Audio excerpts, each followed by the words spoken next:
Rétablir la vérité à propos de quelques fake news qui circulent.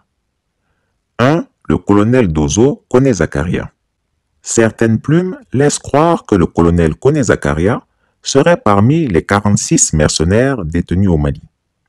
Faux. C'est trop gros pour être vrai et ça se saurait immédiatement. J'avais publié la liste des 49 soldats arrêtés au Mali et son nom n'y figurait pas. Le colonel Kone Zakaria est à Abidjan et est en convalescence.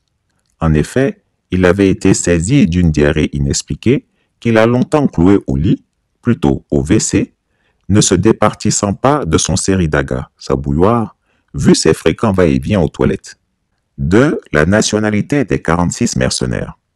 Certaines rumeurs laissent à penser que les 46 mercenaires seraient des étrangers anglophones. Votre président Alassane Dramane Ouattara vous ment. La CEDEAO est partie tout récemment au Mali dès le retour de ces vendus de présidents de leur réunion à New York. Certains présidents dont Nana Addo sont allés au Mali. Pourquoi ils sont sortis sans déclaration? Ils ne peuvent pas faire de déclaration. Ils ne sont pas énervés, ils ont connu la honte. Vous savez quoi? Les 46 soldats qui restent ne sont pas tous des Ivoiriens. Il n'y a que 16 Ivoiriens des forces spéciales dans les 46. Les 30 qui restent là, il y a 4 Sierra-Lyonnais, il y a 5 Sud-Africains, il y a 4 Ghanéens, il y en a même des Togolais. Et vous devinez quoi? Ce sont des soldats de la Légion française. La Légion étrangère française. Vous pouvez comprendre ce qui se passe. C'est pourquoi personne n'en parle. Sinon, après leur retour de Mali, ils vont commencer par faire la grande gueule. S'ils avaient raison.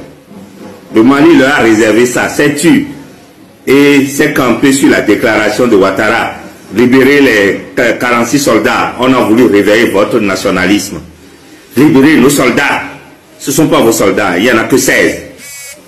Et Ouattara a mis ça dans le lot pour contrôler la grande masse des mercenaires, afin d'avoir le retour au fur et à mesure sur les opérations.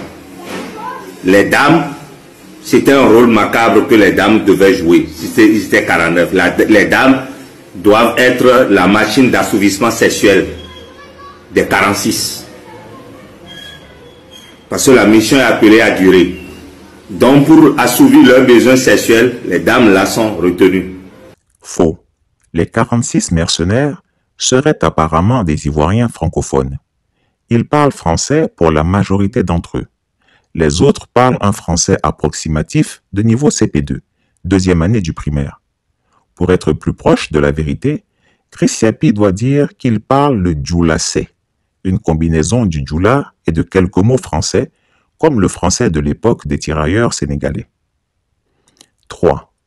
Pourquoi n'y a-t-il pas eu de déclaration après la rencontre des médiateurs de la CEDEAO et le colonel Assimi Goïta à propos des 46 soldats ivoiriens inculpés? Le SG de l'ONU avait dit de libérer les mercenaires sans délai. Les gens avaient dansé, les gens ont fêté que le SG de l'ONU a parlé. Pourtant, le colonel Maïga avait dit le SG de l'ONU n'est le président d'aucun pays. Chacun gère ses problèmes chez lui avec ses règles et ses lois. Donc la justice malienne va faire son devoir. La délégation de la CEDEAO qui était partie pour la libération immédiate et sans délai de ces mercenaires. Silence radio. Aucune déclaration. Ils sont partis, ils sont repartis. On n'a rien entendu. J'ai vu une vidéo dans laquelle les journalistes leur posaient les questions. Ils veulent savoir ce qu'ils ont dit. Personne ne voulait parler. Jusqu'à le ministre des Affaires étrangères du Togo a dit « Moi, je ne parle pas. Hein. » Ce qui veut dire, quand ils sont rentrés là-bas, ce qu'ils ont entendu là, ce qu'ils ont vu là, c'était chaud. Personne ne pouvait parler. Ils sont repartis. La vérité est que la rencontre a été rude pour les présidents anglophones, à savoir Nana Akufo-Addo du Ghana et Adama Barrow de Gambie. Le colonel Assimi Goïta a été ferme et précis. Il leur a demandé ce qu'ils feraient dans leurs pays respectifs si 50 soldats lourdement armés débarquaient sans prévenir dans un de leurs aéroports. Deuxièmement, que chacun lui apporte la loi de leur pays qui permet de les libérer en court-circuitant la justice dès lors qu'ils ont été inculpés et sont désormais dans les mains du pouvoir judiciaire. Face à l'incapacité des deux comparses à donner une réponse valable, la réunion s'est terminée sine die. Faute d'accord, il a été convenu de ne faire aucune déclaration. Seul mot arraché au président ghanéen. Monsieur le Président, qu'est-ce qu'on peut retenir de cette rencontre? S'il vous plaît, deux mots. Toujours de bonnes relations. Deux mots pour... Thank you very much. No interview. Ça passe. Thank you. Monsieur le ministre. Moi, je ne parle pas. Et la presse s'est rentrée bredouille après plus de 6 heures d'attente. Chris Yapi ne ment pas.